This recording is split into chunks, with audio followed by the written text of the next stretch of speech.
Seja muito bem-vindo a mais uma edição do melhor debate teológico da televisão brasileira.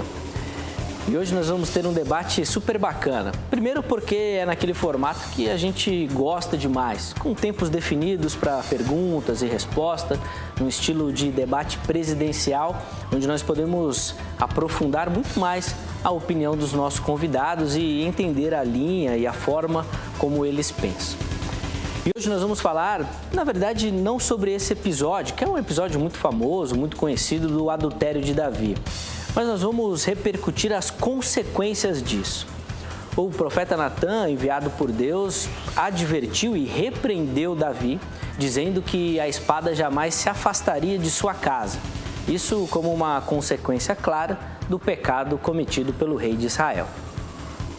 E o que nós queremos debater hoje é: se Deus já tinha decretado isso, essa consequência, que a espada não se afastaria da casa de Davi, será que Absalão, Amnon, Tamar poderiam ter agido de forma diferente? Ou as tragédias que aconteceram já estavam decretadas por Deus?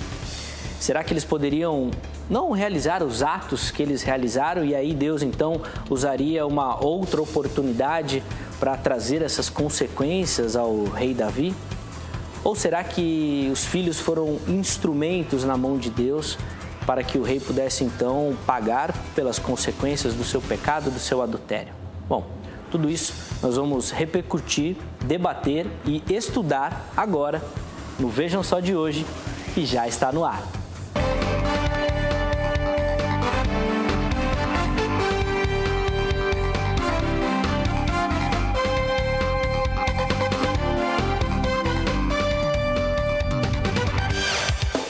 Uma ótima noite para você que acompanha a nossa programação. Seja muito bem-vindo a mais uma edição do debate do Vejam Só. É com muita alegria que nós iniciamos esse debate e levamos até você muito conhecimento da Palavra de Deus, sempre com a intenção de lançar luz sobre os temas que são aqui debatidos. Primeiro, para que você possa aprender um pouco mais. Segundo, para que de repente você possa reforçar a sua opinião, a sua convicção teológica, ou ainda, quem sabe, com os conhecimentos, com as informações que serão colocadas aqui, você possa rever os seus conceitos e aí, de repente, abraçar uma nova ideia ou simplesmente refletir sobre aquilo que você já pensava anteriormente. E nos debates de terça-feira, sempre naquele formato, com tempos determinados para perguntas, respostas e comentários dos nossos convidados, que sem mais delongas eu já vou apresentar, e atendendo a milhares de pedidos. Com certeza é o maior fã-clube gospel da internet, se é que a gente pode colocar dessa forma. Recebemos com muita alegria pastor Marcos Granconato. Pastor, seja muito bem-vindo a mais uma edição do programa Vejam Só. Muito obrigado. É uma alegria estar com vocês sempre aqui. Sempre na preocupação, no objetivo de contribuir com a educação e a reflexão teológica no nosso país. Eu percebo que o programa Vejam Só é responsável pelo amadurecimento do debate teológico aqui nas nossas terras. Que em tempos passados, os jovens sequer conheciam as questões ligadas a esses temas que nós conversamos aqui hoje. Na atualidade. E hoje em dia nós vemos os jovens e outras pessoas, que antes não tinham essa oportunidade, vemos essas pessoas dotadas de argumentos sólidos, dando trabalho para os pastores, para a gente que vem aqui debater. Então é uma alegria participar ao longo de todos esses anos, estou aqui já há muito tempo que eu venho aqui, participar dessa contribuição tão rica que esse programa faz ao debate, à reflexão teológica no nosso país. Então, muito obrigado pelo convite. Imagina, pastor Renato, a gente que agradece, e é um pedido recorrente do nosso público. Realmente, a gente brinca aqui, mas o pessoal sempre pede a sua participação, pelos conhecimentos, obviamente, que o irmão tem. Obrigado. Pastor da Igreja Batista Redenção. Pastor, passa o endereço e os horários da programação, por favor, para quem estiver nos assistindo, de repente, fazer uma visita ao irmão lá também. Pois não. A Igreja Batista Redenção fica na Avenida General Ataliba Leonel, 3780, no metrô Parada Inglesa. Você pode descer no metrô Parada Inglesa ou no metrô Tucuruvi. Você pode acessar o nosso site, que vai ser mostrado aí. baixar nosso aplicativo também, acompanhar os cultos pela internet, mas o legal mesmo seria você nos visitar lá na Taliba Leonel. A nossa igreja é pequena, simples. Eu vou detectar você facinho, porque os visitantes aparecem nas igrejas pequenas, não é verdade? Eles aparecem, é fácil. E aí eu vou poder bater um papão com você lá, tomar um café com você, vai ser uma alegria. E eu posso fazer um convite adicional? Claro, Granconato, aí você até me derruba se fazer um pedido desse, eu falar não aqui, o pessoal vai me pegar lá, pode fazer um convite. É assim, o nosso site está fazendo a propaganda de uma viagem a Israel em janeiro de 2019. E eu vou estar nessa viagem, a agência Be My Guest está organizando, e eles me chamaram para fazer as conexões entre os locais visitados e a Bíblia. Legal. Então vai ser uma viagem muito instrutiva, gostosa de aprender nos próprios lugares bíblicos. Então gostaria de convidar o telespectador que tem o sonho de visitar Israel para visitar o nosso site, ou então o site da agência bemyguest.tour.br. E pegar informações lá. De 9 a 19 de janeiro de 2019, nós vamos visitar Israel, vamos visitar Istambul também, tem muita relevância para a história eclesiástica, conforme veremos, mas será uma alegria viajar também com os telespectadores desse programa. Então, visite lá o nosso site, pegue as informações e viaje com a gente em janeiro para Israel. Vai ser uma alegria ter você com a gente. Muito bom. Depois nós vamos fazer um esquema aí com o pastor Granconato, com a agência de viagem, para a gente sortear uma viagem aqui no Vejam Só. Mas isso nós vamos conversar nos bastidores. E recebendo também com muita alegria ele que já é sócio do Vejam Só. Ele está parecendo mais que o Weber já. Se a gente fizer um levantamento ali na ponta do lápis, está vindo mais que o Weber. Pastor Fabrício Costa. Pastor, uma alegria recebê-lo novamente. Seja muito bem-vindo a mais um debate do Vejam Só. Muito obrigado, Zeca. Olha, um prazer estar aqui. Pastor Marco novamente, né? Sim. Uma honra para mim. Eu sinto muito honrado. E, com certeza, é muito importante mesmo, como o pastor colocou, você abre um espaço para que outras pessoas vão aprendendo. Sim. E elas vão formando suas opiniões. E exatamente como o pastor colocou, elas começam a dar trabalho depois para os pastores, né? Porque não é mais aquele povo assim, apático, mas eles vão aprendendo e vão colocando na mesa as suas dúvidas e questões e nos levam assim a gente se exercitar um pouco mais também. Então, Vejam Só, tem sido uma ferramenta super abençoada. Sim, a gente fica muito feliz, né, com essa contribuição e esse é o nosso objetivo. Não é que um lado ou outro seja vencedor, mas é que você na sua casa possa ter esse momento de reflexão e aprender. Pastor Fabrício, passa o endereço da Igreja Batista Remissão, por favor, quem estiver nos assistindo, poder fazer uma visita para o irmão. Okay. A Igreja Batista Remissão é ali, nós estamos em Caieiras, na rua Raul Pereira de Araújo, número 160.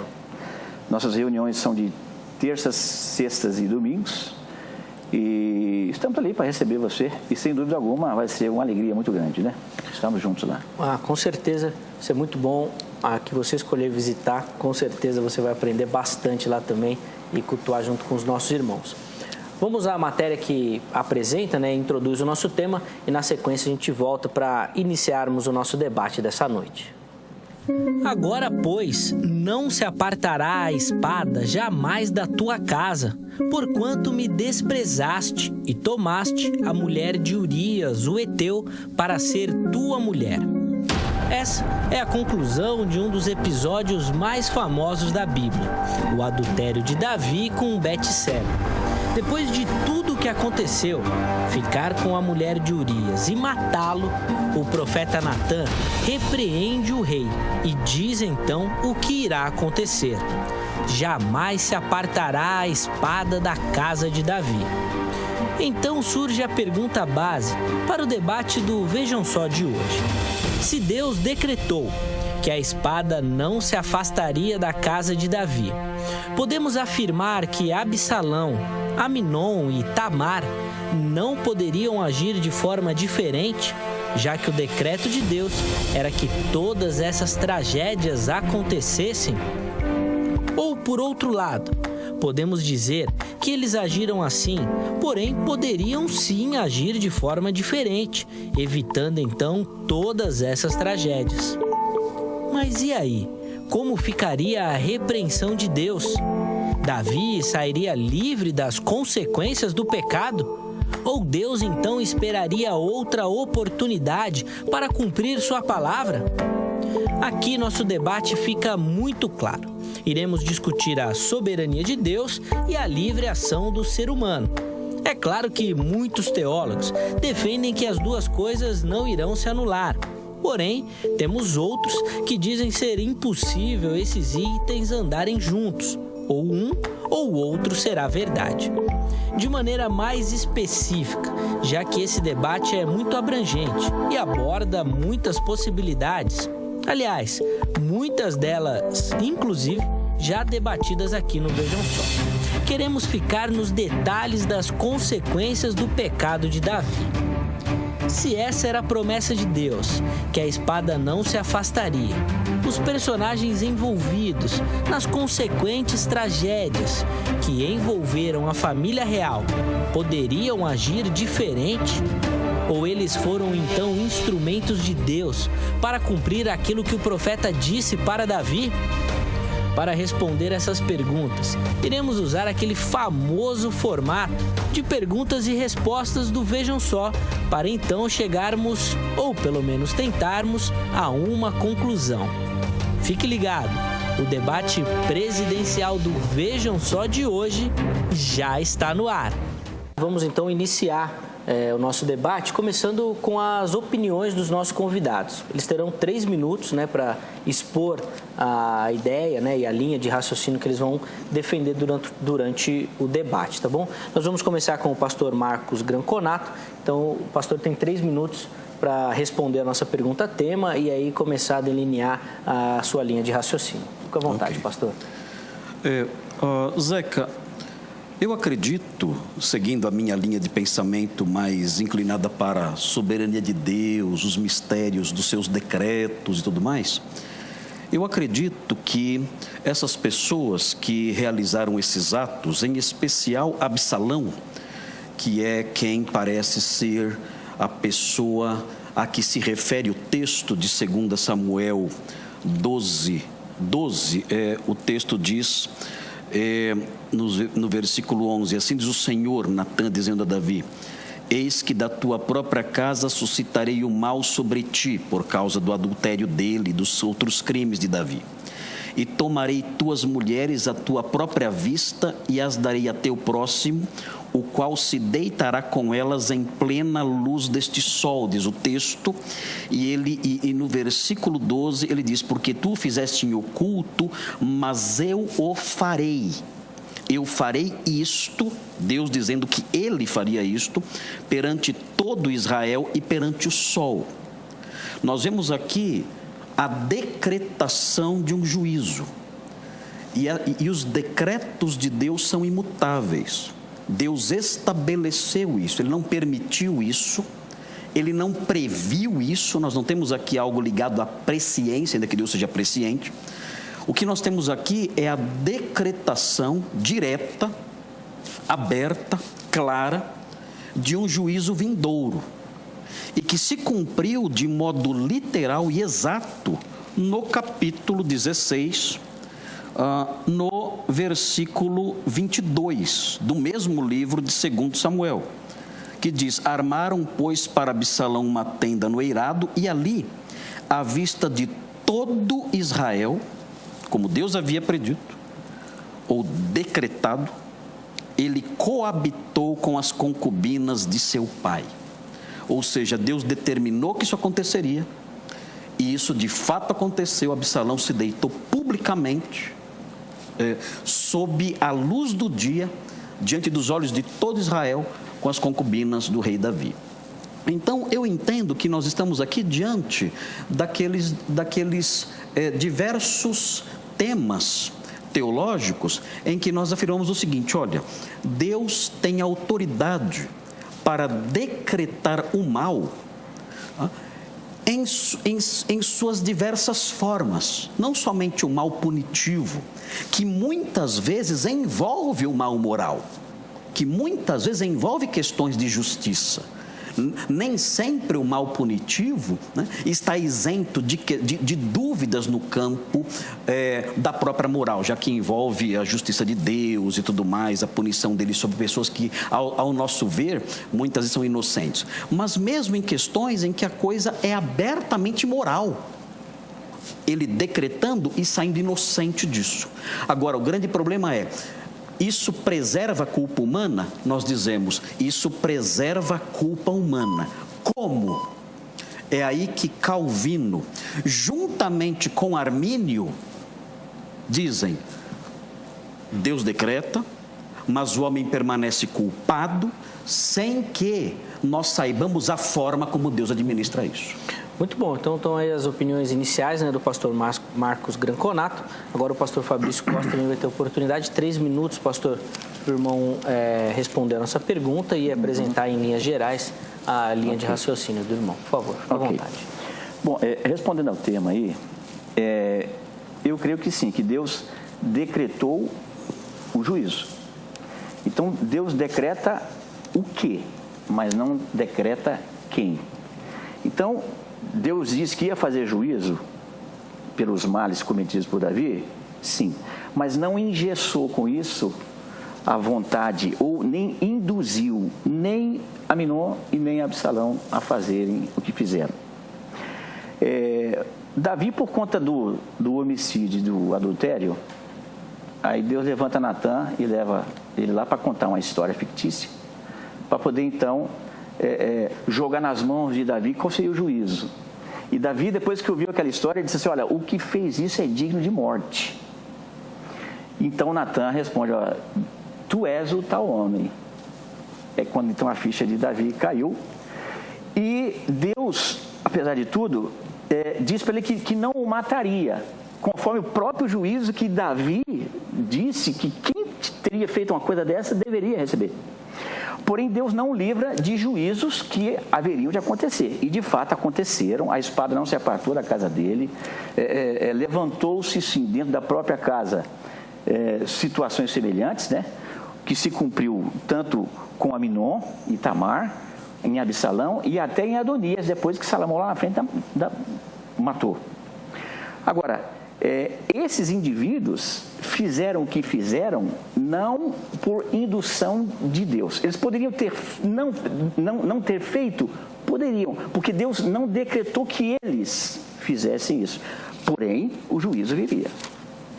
Porque eu entendo, e obviamente com todo o respeito à posição do pastor Marcos, que se a gente absorver que Deus não somente levantou o juízo, ou decretou o juízo, mas também quem o efetuaria, induzindo esses indivíduos a fazer o que fizeram, eu entendo que isso viola alguns padrões da justiça de Deus. Porque são muitas as referências que nos mostram que Deus efetua justiça e juízo, dando a cada um segundo as suas obras. E responsabilidade pressupõe consciência. Então Deus julga, Deus então aplica a sua justiça, o seu juízo, segundo as obras daqueles indivíduos. E eu acho difícil conceber que Deus, para poder punir o adultério de Davi, possa levar Absalão a cometer igual adultério, para poder então justificar o quê? Se ele mesmo está levando o outro a fazer a mesma coisa. Então eu fico com essa posição que disse no começo. Defendo que sim, houve um decreto do juízo, mas não de quem o efetuaria. Muito bom, então aí as opiniões iniciais dos nossos dois convidados e no próximo bloco nós vamos aprofundar então esse debate, mas agora eu queria dividir com você a nossa enquete que está lá no Facebook, facebook.com/programa Vejam Só, que é o canal onde você pode participar aqui do Vejam Só, respondendo às nossas enquetes, comentando, né, em cima dos temas dos programas, dando as suas opiniões. Fique à vontade lá no nosso Facebook, ele existe para que você possa participar, tá bom? Então vamos lá, coloca a enquete aí no ar, a enquete que está disponível, né, lá no nosso Facebook. Deus decretou as tragédias envolvendo Absalão, Aminon e Tamar, ou eles poderiam ter agido de forma diferente? A primeira alternativa poderia ser diferente, né? Ou seja, eles teriam oportunidade de fazer de forma diferente. E a segunda possibilidade de resposta é: Deus já tinha decretado tudo. Então, você participa lá no nosso Facebook, não só nessa enquete, mas em todas as outras enquetes que nós colocamos lá, tá bom? Elas vão aparecendo conforme nós vamos gravando os programas e você pode participar lá respondendo. E no final do programa a gente coloca a porcentagem das respostas e, tendo tempo também, a gente lê a sua resposta, a sua participação também. Lembrando sempre que as nossas enquetes, né, e o programa Vejam Só é um oferecimento da Grade, da Academia Teológica da Graça de Deus. Eu vou falar o telefone, você tome nota direitinho para que amanhã você possa ligar lá e aí pegar todas as informações sobre os cursos, os valores e os horários que a Grade oferece. Seria impossível a gente falar tudo aqui durante o programa, tá bom? Então é 0 operadora 11, porque é aqui de São Paulo, é o 3115-0819, 3115-0819 é o telefone da Grade e lá você vai pegar todas as informações de todos os cursos que são oferecidos pela Academia Teológica da Graça de Deus, tá bom? É uma oportunidade ótima para o povo de Deus se capacitar e aprender muito mais e servir a Deus muito melhor, tá bom? Nós vamos para um rápido intervalo e na sequência, aí sim a gente volta com o nosso debate aqui do programa Vejam Só. O intervalo é rapidíssimo.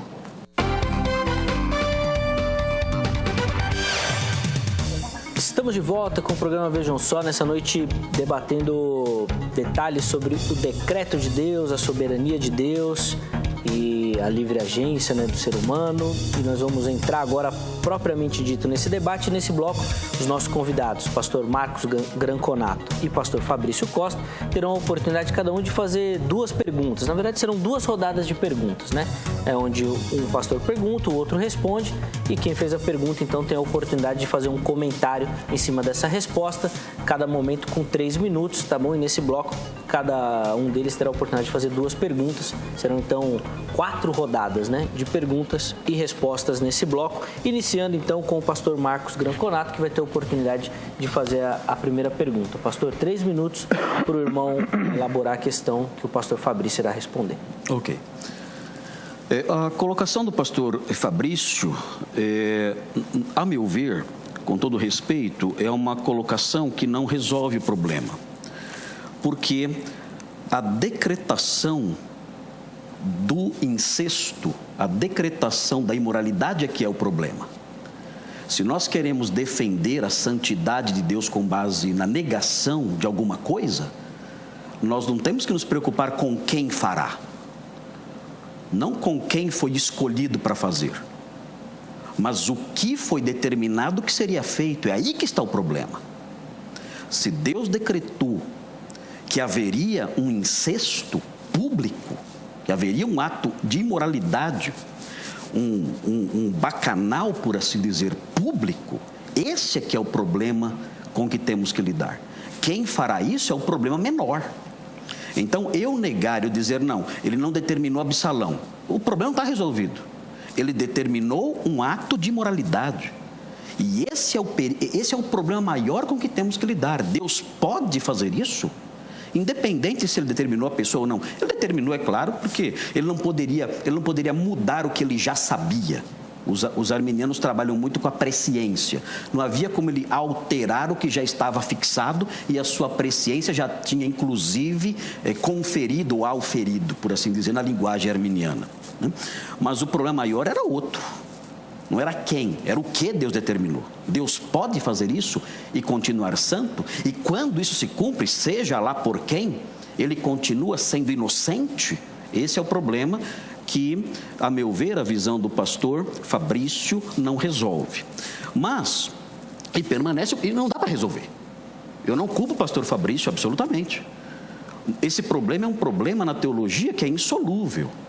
Nós não sabemos, é o que eu disse, Calvino e Armínio diziam, olha, como Deus administra isso, a responsabilidade humana em situações como essa, ele o faz, permanecendo a culpa do agente, mas nós não sabemos como ele faz isso, de modo a preservar a culpa do agente e mantendo-se inocente.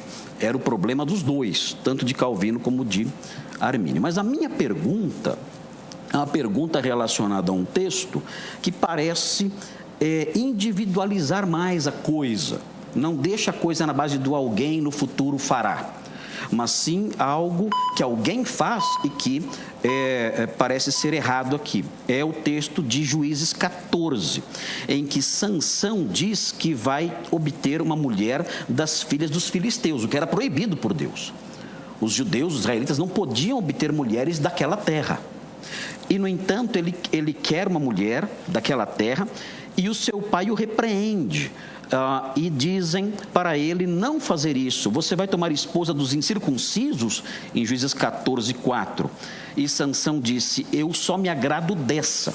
E aí no versículo 4 de Juízes 14 é dito assim, mas seu pai e sua mãe não sabiam que isto vinha do Senhor, pois este procurava ocasião contra os filisteus, porquanto naquele tempo os filisteus dominavam sobre Israel. Ou seja, o desejo de Sansão era fazer algo, e isso tinha sido fixado por Deus no caso dele especificamente.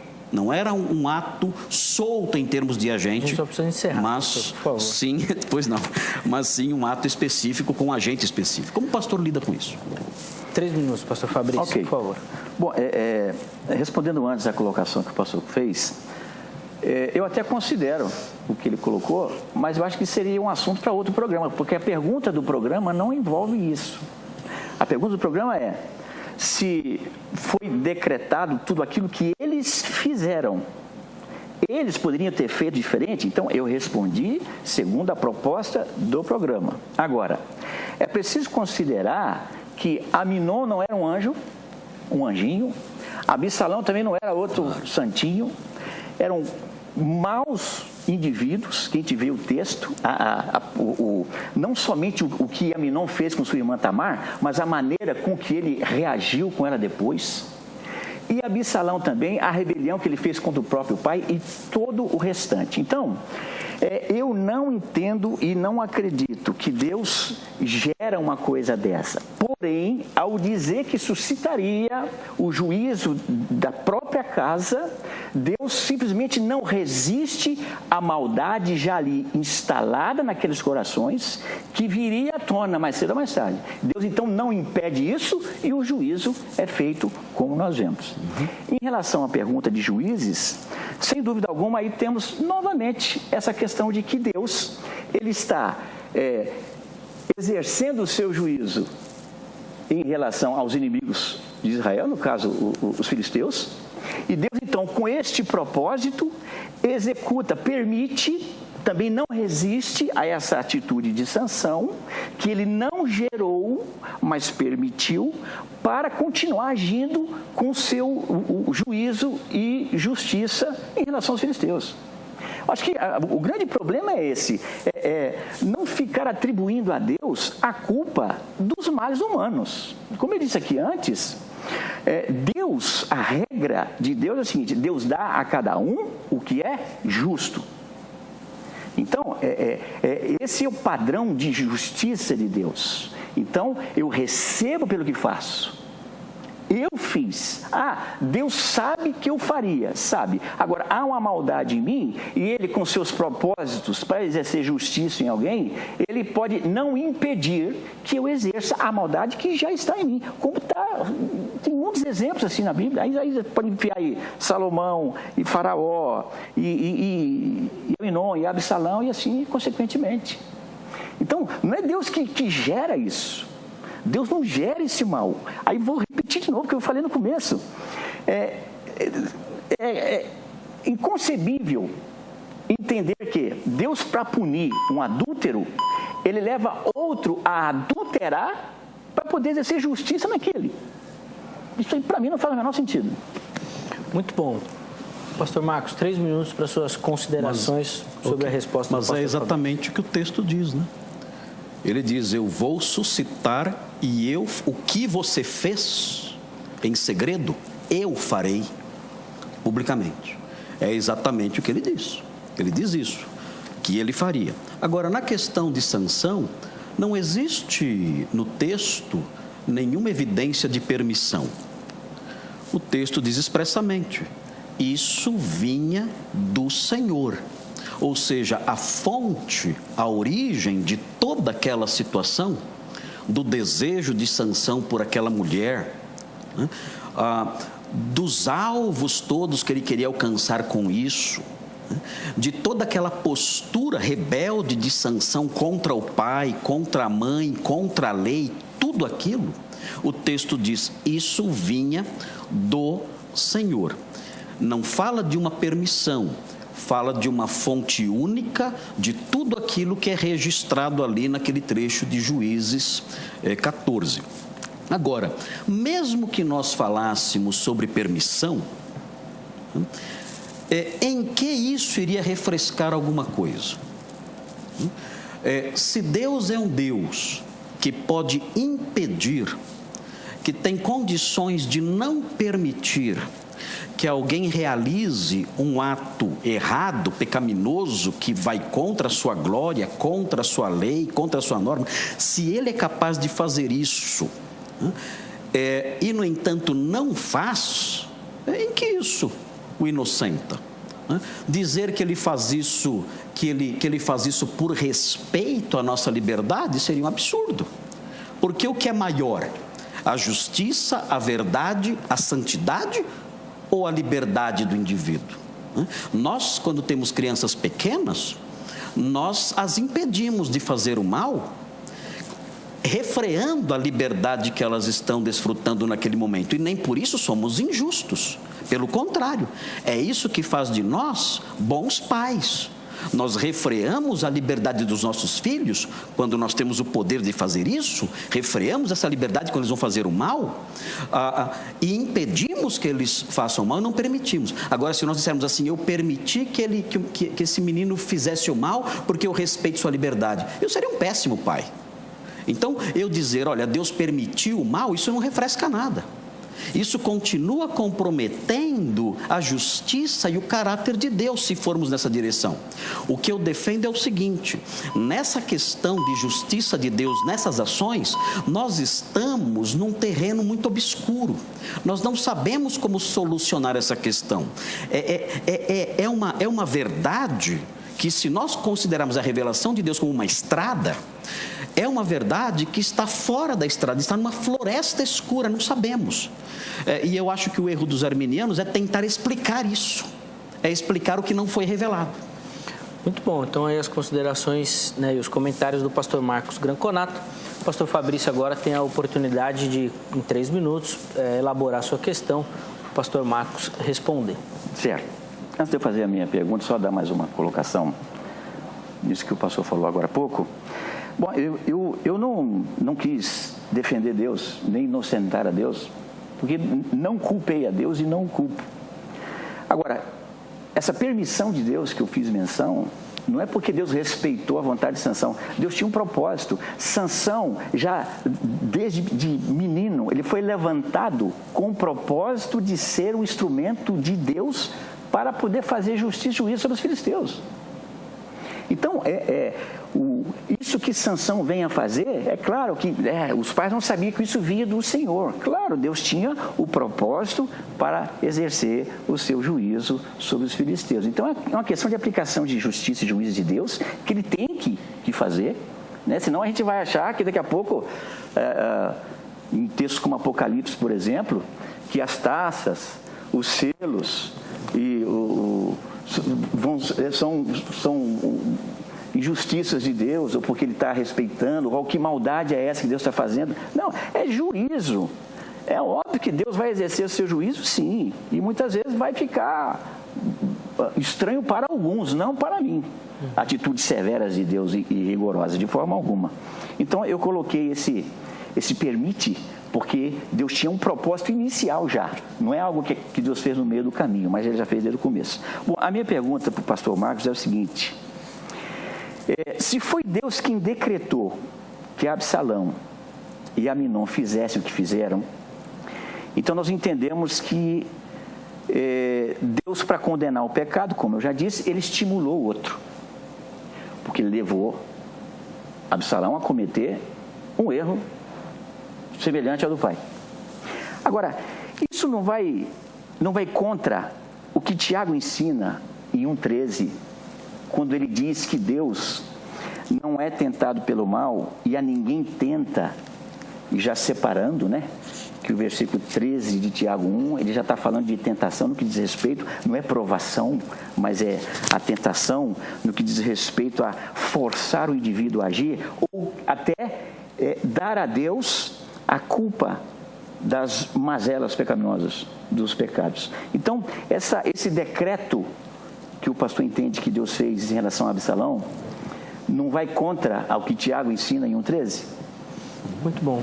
3 minutos, pastor Granconato, para a sua resposta. Ok. Eu acho que o texto de Tiago, ele não é um texto que está voltado para esse tema. Eu acho que o texto de Tiago, o objetivo dele é outro, é mostrar ali a santidade de Deus, mostrar que nós não podemos culpar Deus pelo nosso pecado. É uma análise das questões morais ligadas à vida cristã, é uma análise mais prática.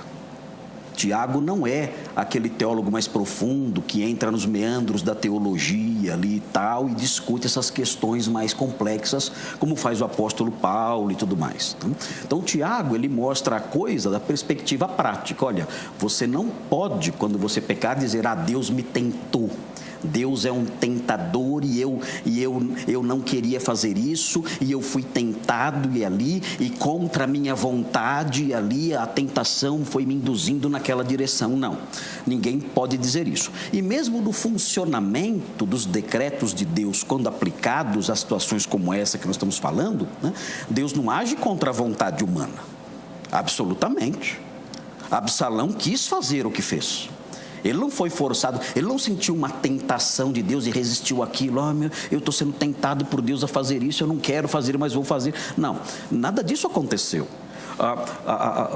Aquilo, quando Deus decreta que alguém faça algo, essa pessoa faz isso e faz isso espontaneamente, usando a sua vontade. É diferente, é uma determinação psicológica. Deus não anula a vontade da pessoa. Uma das compreensões ruins ou erradas do arminianismo é achar que o calvinismo anula a vontade humana. O calvinismo jamais afirmou que Deus anula a vontade humana. O que não existe no ser humano, segundo o calvinismo, é o livre-arbítrio, que é diferente de vontade. Livre-arbítrio é outra coisa, não dá tempo de explicar agora. Mas a vontade humana existe e essa vontade é exercitada nesses atos. Esses homens fazem isso querendo fazer. Ninguém faz isso pela orelha. E agora, Tiago está tratando de uma outra realidade, do homem que se sente tentado, não quer fazer, luta com a tentação e, no entanto, ele fala, Deus está me tentando. Isso é errado, isso não acontece. Agora, isso que o irmão perguntou para mim, é uma pergunta que o apóstolo Paulo fez em Romanos 9, quando o texto diz que Deus endurece a quem lhe apraz. Ele fala, tu porém me dirás, de que se queixa ele ainda? Pois quem jamais resistiu à sua vontade? Se ele endurece o coração de alguém a ponto de alguém adulterar e possuir a mulher dos seus pais, como é que Deus pode se queixar da pessoa que fez isso? E aí ele responde, quem és tu para discutir isso com Deus? Essa é a resposta que eu dou para o irmão. Quem somos nós para discutirmos com Deus quando ele determina algo assim e endurece o coração de alguém? Bom, então aí a resposta, né, na verdade, do pastor Granconato. Pastor Fabrício, 3 minutos para suas considerações, né, e observações na resposta do pastor Marcos. Bom, eu acho que, indiferente do que o pastor colocou aí, Tiago ele está sendo muito explícito ali. Ele está dizendo, independente se o indivíduo está querendo ou não, se vai ceder ou não, ele está dizendo que Deus não tenta ninguém. Deus não induz ninguém ao pecado, ainda que o indivíduo vai resistir ou se não vai. É isso que Tiago está dizendo. Então, se Tiago está dizendo, olha, Deus não pode ser tentado pelo mal e a ninguém tenta, como é que eu posso dizer que então Deus decretou que Absalão deveria ter feito o que fez, que Aminon deveria ter feito o que fez? Aí nós temos um conflito, sem dúvida alguma, independente se Absalão fez porque quis, e obviamente eu mesmo já disse aqui, ele era mau, Aminon era mau, Faraó era mau, E esse endurecimento também é a mesma coisa. Deus não gera coração duro em ninguém, mas Ele entrega o indivíduo à própria maldade. Então, induzir ao pecado é uma coisa. Agora, entregar o indivíduo à própria maldade por conta de juízo e justiça é outra coisa. Agora, como é que eu vou dizer que Deus induziu o indivíduo a cometer o mesmo pecado que o pai fez para poder fazer justiça? Aí, na minha visão, a justiça já se perde, porque não há justiça nenhuma. Dessa forma que o pastor está acreditando, que ele crê que aconteceu. Então, de forma alguma, aí há uma contradição. Se Deus não pode ser tentado pelo mal e a ninguém tenta, como é que Ele pode decretar que o indivíduo vai cometer tal pecado? Induz o indivíduo àquele pecado. Então, na minha ótica, o que o pastor colocou não mudou a pergunta que eu fiz, né? É o que eu entendi. Então, com os comentários do pastor Fabrício, nós encerramos essa primeira rodada de perguntas e respostas e agora nós vamos iniciar uma nova oportunidade com o pastor Marcos Granconato, que tem 3 minutos para elaborar sua pergunta, que será respondida então pelo pastor Fabrício. Pastor Marcos, fique à vontade. Ok. Eu entendo o ponto que o pastor Fabrício apontou, destacou, faz sentido isso. Eu só duvido da fundamentação bíblica dessa visão do pastor Fabrício acerca do modo como Deus trata os pecadores. Ele disse, Deus vê lá a dureza lá do coração e aí Ele vai tratar de acordo com isso aí e tudo mais. Nem sempre. O apóstolo Paulo era um homem de um coração duríssimo, era o maior dos pecadores. No entanto, Deus não tratou ele assim.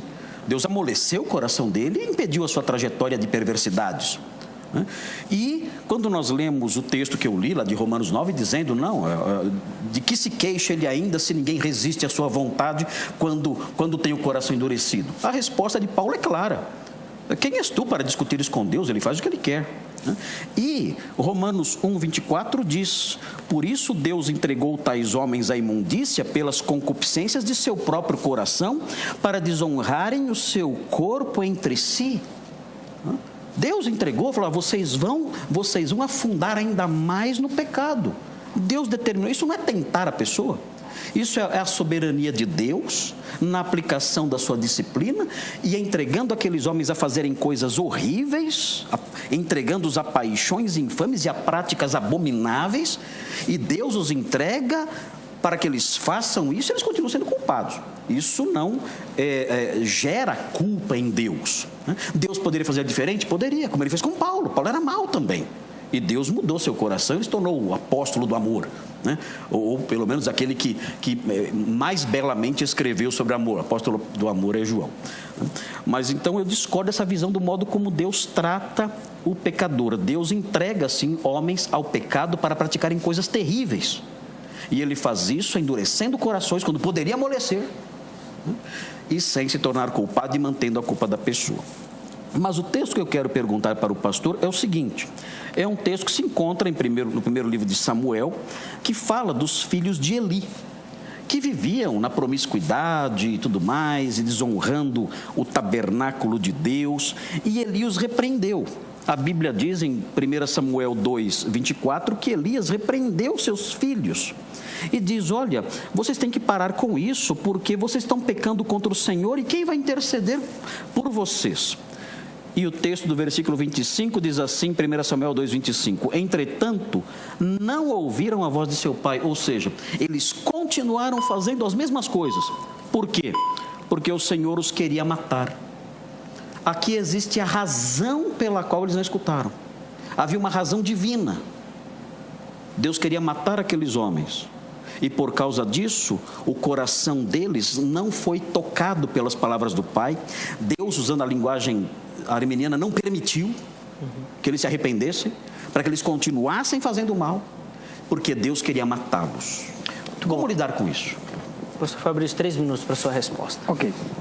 Bom, antes de eu responder, voltando à última fala do pastor também, essa aplicação que ele fez da referência, dizendo que Deus entrega os homens às suas paixões infames, o texto mesmo já está dizendo, e é o que eu estou dizendo, que Deus, para fazer justiça e juízo à maldade do homem, em resposta à maldade humana, Ele entrega o homem à própria maldade. Ele fez isso com Faraó, Ele fez isso com os filhos de Eli, inclusive, eram maus. Deus, para exercer juízo, endurece o coração do indivíduo, entregando ele à própria maldade. Essa é a questão. Então, Deus não é o gerador daquele coração mau. Porém, em resposta à maldade, Ele exerce o juízo e endurece dessa forma. Entrega o indivíduo à própria maldade. E isso não é gerar, isso não é decretar que o indivíduo então vai ser mau porque Deus gerou ou porque Deus o forçou a isso. Não, mas esse texto também, como os outros, e muitos outros que se levantarem aqui, com certeza o juízo, a vontade de exercer punição vai estar presente. Porque como é que Deus vai exercer o seu juízo e sem, obviamente, trazer o mal para o indivíduo, e entregando ele à própria maldade? Romanos 1 fala sobre isso. Temos outras referências, e com os filhos de Eli foram a mesma coisa, a mesma situação. Então, não altera nada essa questão do endurecimento segundo Deus. O endurecimento segundo Deus não é gerar um coração duro. Porém, ele entrega o homem à própria maldade. Agora, o pastor tinha colocado aí essa questão aí, que eu disse, como é que Deus lidar com os pecadores. Eu não coloquei como padrão, Deus lida com os pecadores assim, não. Quando envolve justiça e juízo, sim. Aliás, o salmista vai dizer que Deus não nos trata segundo os nossos pecados. A misericórdia de Deus está aí. Paulo é um exemplo disso, e muitos outros, qualquer um. Agora, quando envolve justiça e juízo, Deus pode sim, como faz, entrega o indivíduo à própria maldade. O que não significa que ele faz isso com todos. Não. Com Paulo, ele não quis exercer em Paulo a justiça e juízo pela sua maldade, porque ele não ofereceu resistência. Jesus se apresentou a ele, se rendeu e foi. A bênção que foi até morrer, como muitos outros. Agora, havendo resistência, havendo lá a insistência no caminho mau e errado, Deus trará juízo e justiça. E, muitas vezes, entregando o mal à própria maldade dele. Muito bom, tá aí então a resposta do pastor Fabrício. O pastor Marcos Granconato tem 3 minutos para tecer então os seus comentários. Isso é apenas um jogo de palavras do pastor Fabrício, que é um jogo de palavras, uma argumentação que tenta enfraquecer a afirmação clara da Bíblia, que fala que Deus endurece o coração. Não fala que Ele simplesmente vê lá alguém com o coração duro e deixa ele seguir seu caminho. A linguagem que a palavra de Deus usa não descreve um Deus passivo diante do homem mau, olhando para o homem mau e dizendo assim, tá bom, então siga seu caminho na maldade, vá em frente, não vou fazer nada, vou deixar você prosseguir nos seus atos de iniquidade. Não é assim que a Sagrada Escritura descreve o modo como Deus age. O modo como Deus age na Escritura é muito diferente. O modo como Deus age na Escritura envolve uma determinação prévia. Em Atos, no capítulo 4, o livro de Atos fala que Herodes e Pôncio Pilatos fizeram, dizendo para Deus numa oração, o que a tua mão e o teu propósito predeterminaram. Havia algo estabelecido que Herodes e Pôncio Pilatos iriam fazer aquelas coisas, matar o Filho de Deus. O texto de Romanos diz expressamente que Deus endurece a quem quer, é uma ação, é um gesto ativo, ele vai lá e endurece o coração da pessoa. Ele disse para Moisés, eu vou endurecer o coração de Faraó para que ele não escute.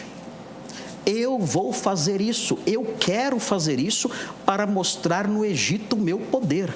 Então eu vou fazer isso, vou endurecer o coração dele, e de fato o fez. Então, abrandar o discurso, tentar mudar o sentido da palavra endurecer, como parece, a meu ver, que o pastor Fabrício tentou fazer, abrandar o sentido das frases, não resolve o problema, porque nos dá uma licença hermenêutica que o autor bíblico parece não nos conceder. o autor bíblico, ele é chato. Não é fácil se livrar das afirmações, né, intrigantes do autor bíblico, de um autor como Paulo e mesmo de um autor como o autor dos livros de Samuel. Nós encontramos lá problemas que estão lá. E abrandar as frases, tentar mudar as cores das frases para que elas se encaixem melhor na nossa compreensão, não resolve o problema hermenêutico, o problema teológico, o problema ético, por assim dizer, que está envolvido nisso. Nós temos que dizer, esse problema existe e nós não temos uma resposta satisfatória para esse problema. Deus, de fato, endurece, ele faz isso, e o homem continua culpado e Deus continua santo e inocente. Como? Calvino e Armínio dizem, não sabemos. Muito bom. Então aí os comentários do pastor Granconato. Agora a palavra volta ao pastor Fabrício, que vai ter 3 minutos para elaborar então a sua pergunta. E essa vai ser a última pergunta desse nosso segundo bloco de hoje. Ok. Bom, só completando aqui, eu não disse em nenhum momento que Deus não endurece. Pelo contrário. Claro que endurece. E eu também não quis amenizar nada no texto. A questão é que o endurecimento que o texto diz não é, ao meu ver, o que o pastor entende que seja. Claro que Deus endureceu o coração de Faraó, é óbvio. Agora, quando você vai lá no texto de Êxodo, Faraó sozinho se endureceu 5 vezes antes de Deus entrar em cena.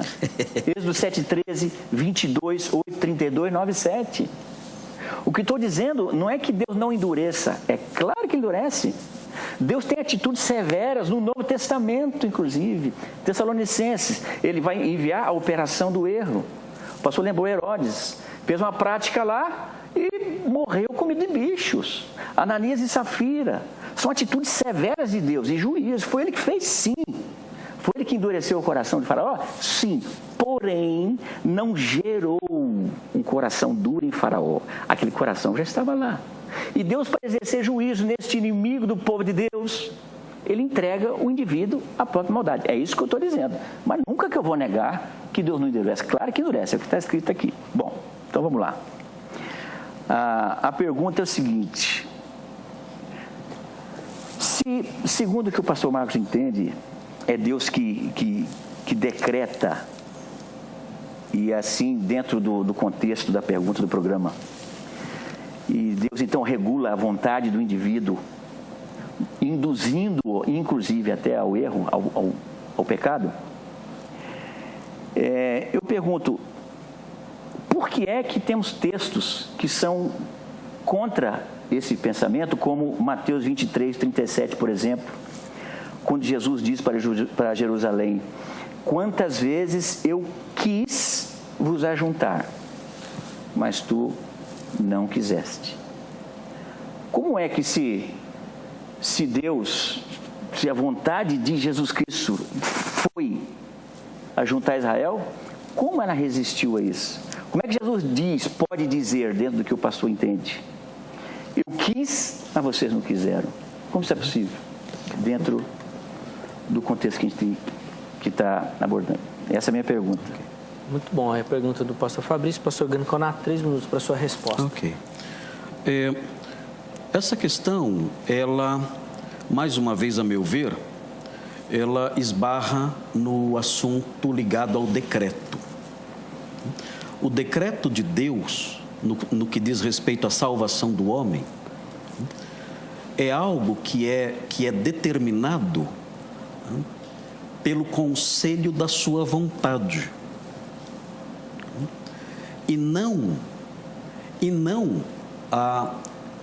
é dominado por certos atributos específicos, como a compaixão ou amor salvífico. De modo que a compaixão de Deus, ela convive com os seus decretos severos. E é por isso que nós vemos o exercício dessa compaixão em palavras como essa de Jesus, que não são teatrais, são reais, O Senhor Jesus mostra ali sua compaixão, o seu desejo, vou usar essa palavra, o seu desejo de que todos ali se arrependam, e aliás esse desejo vai se cumprir um dia, está determinado em Romanos 11, o decreto de Deus é que todo Israel um dia será salvo. Ele fala no mesmo texto de Mateus 23, olha, a casa de vocês ficará deserta, mas um dia, ele determina isso. Um dia essa minha compaixão, esse meu convite será ouvido por vocês. Vocês ouvirão isso um dia. Vocês olharão e dirão, bendito que venha em nome do Senhor. Haverá o dia em que a minha compaixão e o meu chamado será atendido. Agora não, agora a casa de vocês ficará deserta. Agora, esse decreto de Deus salvífico e que é severo às vezes, porque não quebra o coração de todos para que se arrependam, é um decreto que convive com a sua compaixão. Ele vê o homem perdido e se compadece. Ele vê o homem caminhando para a perdição, ele se entristece. Mas o seu decreto é determinado não por esses atributos isolados, mas pelos seus desígnios, pelo conselho da sua vontade. Um exemplo disso, quando Deus vê as almas no inferno, agora, por que Ele não as tira de lá? Ele tem poder para isso? Sim. Sim, tem poder para isso, claro. Por que não as tira? Elas estão ali padecendo e reconhecem que cometeram um erro terrível, como nós vemos na parábola do rico e Lázaro. Por que Deus não as tira de lá? O arminianismo fala que Cristo morreu por todos, ou seja, o pecado delas já está pago. Cristo morreu por elas. Por que Deus não as tira de lá? Por que não age segundo a sua compaixão? Ele não as tira de lá porque Ele decretou que não as tiraria. Então, o modo como Deus age na salvação não é com base em suas compaixões universais, mas sim com base no seu decreto imutável. Muito bom, tá aí a resposta do pastor Granconato. Pastor Fabrício, 3 minutos para suas considerações. Olha, essa questão, por que Deus não tira as almas do inferno? Porque elas estão lá por consequência da própria resistência à palavra de Deus, a própria resistência à salvação de Deus. Estão lá por consequência. Estão lá e vão continuar lá, porque assim está escrito, porque quem crer será salvo, quem não crer. E é óbvio que Jesus morreu por todos, mas vamos deixar claro aqui, como o texto bíblico deixa muitas vezes, que a salvação ela se estabelece por meio da fé, na vida dos que creem, obviamente, mas isso aí é uma outra questão. E agora tinha um outro ponto que eu queria pontuar, comecei pelo final aqui. Bom, agora eu esqueci qual é o ponto que o pastor tinha colocado inicialmente. Bom, mas enfim, vai ficar só nesses dois aí. Se eu lembrar, eu estou com um créditozinho aí de tempo, aí eu tomo dele. Não, tranquilo, o pastor Fabrício está com crédito na casa, qualquer coisa depois ele usa mais para frente também. Nós vamos encerrar esse bloco, né, com esse comentário do pastor Fabrício. Nós fizemos aí 2 rodadas, né, onde cada convidado teve a oportunidade de fazer uma pergunta. No próximo bloco, a gente volta ainda repercutindo um pouco mais sobre esse tema e esse debate, tá bom? O intervalo é rápido, a gente vai daqui a pouquinho, vejam só, já está de volta. Vamos lá, já estamos de volta com o nosso debate do Vejam Só e nesse último bloco um pouquinho menor, nós vamos agilizar então mais perguntas e respostas para que você possa aprender um pouquinho mais. Nesse bloco nós vamos começar com o pastor Fabrício, ele vai fazer uma pergunta para o pastor Granconato e vai aproveitar e fazer o comentário que ele deixou escapar no bloco anterior. 3 minutos, pastor Fabrício, com a vontade. Vamos lá. Eu lembrei aqui o que era. É exatamente com base na pergunta que eu mesmo fiz, né? A idade é uma benção, né?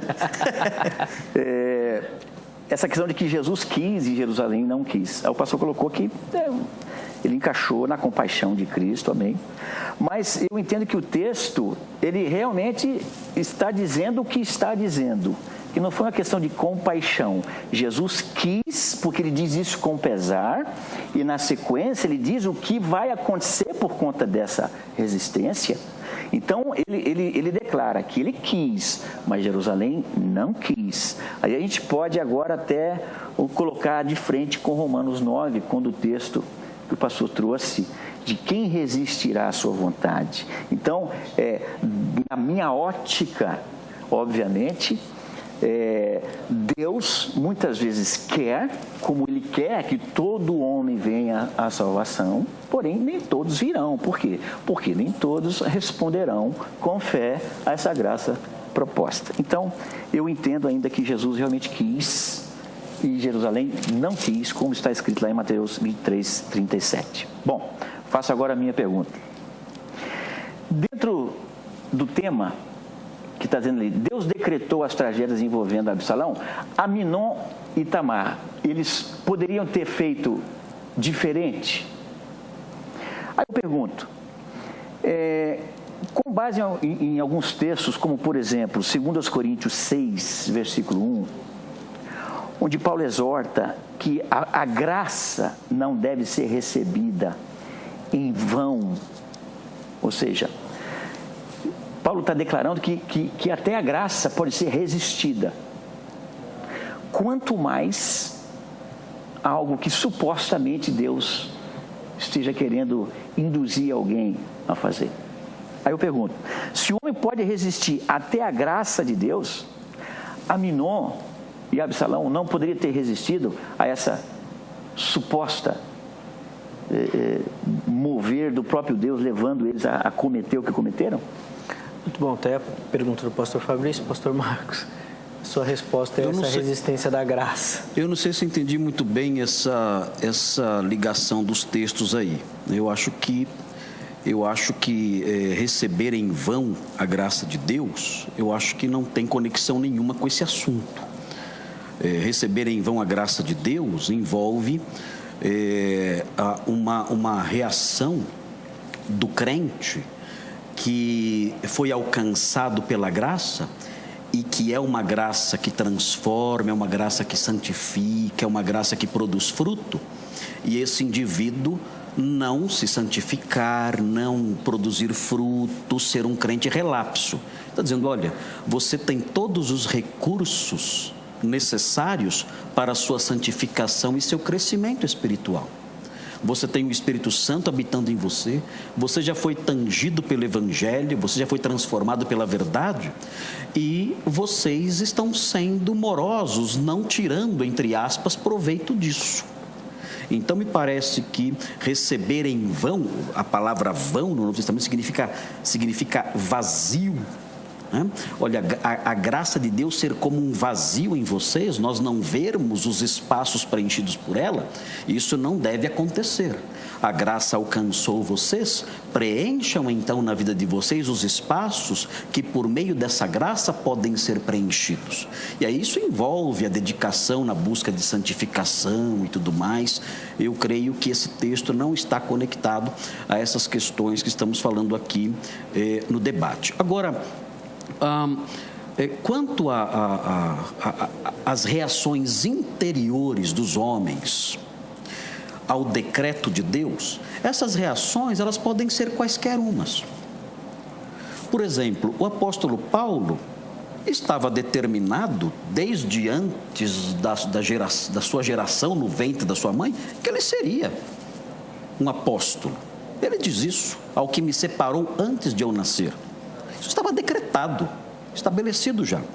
No entanto, quando ele se converte no caminho de Damasco, a voz celeste diz, dura coisa é você recalcitrar contra os aguilhões.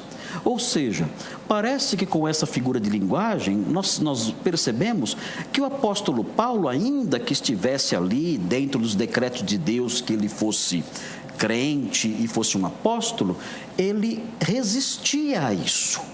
Então é possível sim, já que nós não somos máquinas, somos pessoas, é possível sim que haja essas reações, as mais diversas, no coração da pessoa quando Deus toca nesse coração.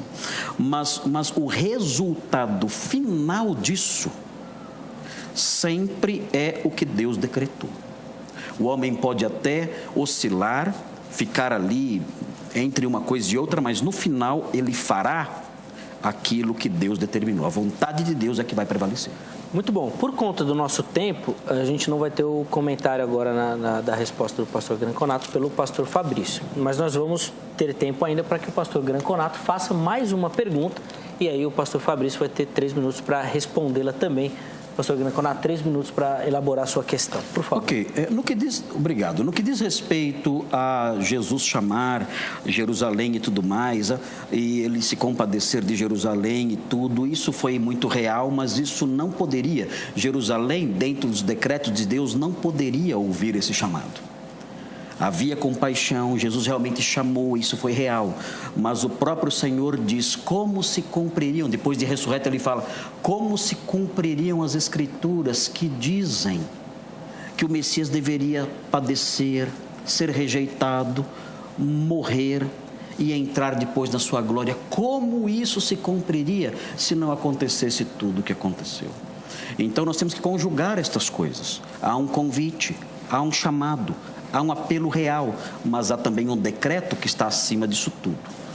E a prova de que o decreto prevalece sobre isso é o próprio fato de Deus, por ter decretado a perdição eterna, não agir segundo a sua compaixão nas almas que estão no inferno, mas sim agir de acordo com o seu decreto. Ele diz, não, vocês não sairão daí, mesmo eles se arrependendo, mesmo eles crendo em Jesus agora, mesmo, segundo vocês, os pecados já terem sido pagos. O decreto de Deus é, vocês não sairão daí, porque eu não ajo nessas questões com os perdidos de acordo com compaixões. Eu ajo de acordo com o decreto estabelecido e por isso vocês não vão sair daí. Bom, a minha pergunta é a seguinte. Amós 3,6 diz o seguinte, tocar-se-á a trombeta na cidade sem que o povo se estremeça? Resposta, não. Segunda pergunta retórica de Amós. Sucederá algum mal à cidade sem que o Senhor o tenha feito? O verbo aqui, fazer, sem que o Senhor o tenha feito. E o mal aqui envolvia assassinatos, estupros, destruição do patrimônio, desrespeito aos velhos, abrir grávidas ao meio, esse tipo de coisa que estamos falando aqui. Sucederá algum mal à cidade sem que o Senhor o tenha feito? A resposta é uma pergunta retórica. Não. O mal que acontece à cidade, e males terríveis, crueldades assustadoras, segundo a resposta que a pergunta requer, é o Senhor quem fez. Como nós podemos harmonizar isso com a figura de um Deus bondoso, justo, e preservar ainda assim, Deus fazendo isso, e preservando ainda assim a justiça dele, sua santidade, e a culpa daqueles que cometem esses atos de maldade? Muito bom. Pastor Fabrício, 3 minutos para a sua resposta e essa que, infelizmente, será a última resposta do nosso debate de hoje. Olha, como eu já havia previsto, qualquer texto que se trouxer e colocar dentro dessa caixa de que Deus tem atitudes severas, drásticas, o contexto de juízo vai estar envolvido. Então, não é porque Deus ele fez essas maldades porque ele quis. Não, claro que não. É uma resposta à maldade humana, porque Deus executará os seus juízos. Então, isso aí, nesse contexto, em todas as outras formas, quando você pega o Antigo Testamento, isso é confuso para muitos, que eles veem atitudes de Deus. Como é que Deus pode ser assim? Como é que o Deus de amor pode estar envolvido em atitudes tão severas assim? Juízo é uma resposta, é uma punição ao mal. Já mencionei aqui e repito, coisas muito piores haverão de acontecer no fim, que está por vir aí. Você pega lá, os acontecimentos apocalípticos serão terríveis. E ninguém vai poder dizer, poxa, como é que Deus fez uma coisa dessa? é juízo, é o dia do Senhor, onde Deus então vai exercer sua justiça, vai dar a cada um segundo as suas obras. Então, ele sempre exercerá o seu juízo e a sua justiça, o que envolve, muitas vezes, atitudes severas como essas, como também já citamos aqui, em relação a Faraó, ou enviar a operação do erro, o espírito mal da parte do Senhor. Tudo isso envolve justiça e juízo de Deus. Então, como é que a gente harmoniza um Deus de amor? Um Deus de amor que reage à maldade humana. E não é, então, uma ação deliberada de Deus que parte como atitude sem razão, ou sem propósito. E, sem dúvida alguma, sempre envolvem questões de juízo e justiça de Deus. Então vem a severidade de Deus e aplaca, e responde, e pune a maldade do ser humano. Então isso é a maneira que eu harmonizo um Deus de amor com atitudes como essa aí. Então, obviamente, ele sempre responderá com justiça e juízo, ainda que sendo severo muitas vezes.